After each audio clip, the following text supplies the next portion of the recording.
Become a member, sign in, and start streaming today. Well, it is time for our very favorite part of the show, Disgrace of the Week. As always, Ms. Cahoon, please start us off. I love the more media voices, the better, whether they're for Boebert or Mitz Bush or just in general reporting on stories. But I have to say the Denver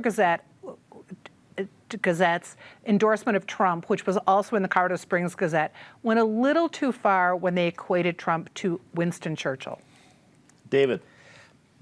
If Donald Trump loses on Tuesday, which is what I expect will happen, the most important, he'll be blaming lots and lots of people other than himself. But in this case, will be really the sole one to blame. Back in March of 2016, during the primaries, he held a press conference where he showed off all of the Trump-branded goods, Trump steak, Trump wine, all of these things.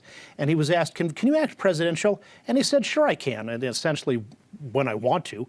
And it turns out when he wants to, he can. And he's given a lot of good presidential level speeches. But the problem is usually he doesn't want to. Usually he behaves like a cruel, narcissistic, lazy jerk.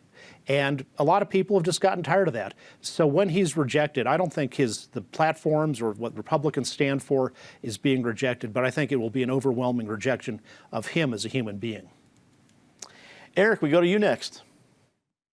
I significantly agree with David's point. I think this has been a remarkably undisciplined campaign, historically undisciplined on the part of Donald Trump. It has been a campaign of grievance and resentment as opposed to sort of any kind of focus or discipline. And speaking of Donald Trump, my outrage are the rallies that he continues to hold where there are massive numbers of people packed together with no social distance and with very few masks. These are super spreader events, and it is grossly irresponsible for the president to be encouraging and sponsoring and participating in them. Joey, we go to you. Well, call me Eric Sonderman Jr. because I'm going to pick on the Trump campaign too. You know, on Monday, they left people waiting in the heat in Arizona. 40 people needed medical attention. Then the next night in Omaha, they left people out in the freezing snow. And I think a half dozen to a dozen people needed medical attention. You know, the one in Arizona should have been held in the evening, and the one in Omaha should have been held during the day somewhere else. You know, I don't want to see where this campaign goes if they had another week. Time to say something nice about somebody rather quickly. Patty?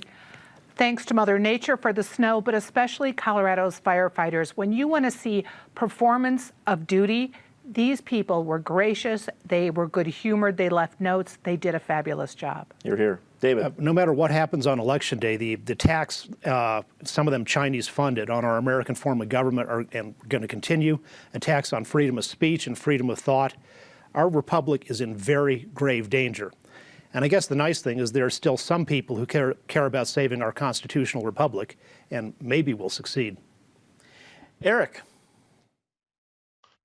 My mother, Marion Sonderman, viewer of this program, 93 years old today. Also quickly, Amber McReynolds, who has been a local resource when it comes to elections, has become a national resource through her National Vote at Home organization, providing all kinds of technical support to counties and states where voting at home, voting by mail is not the norm. Joey. Let me say ditto to Eric again. You know, the men, women, and non-binary people who work for the county clerks and work at the polls on Tuesday, you are what democracy looks like.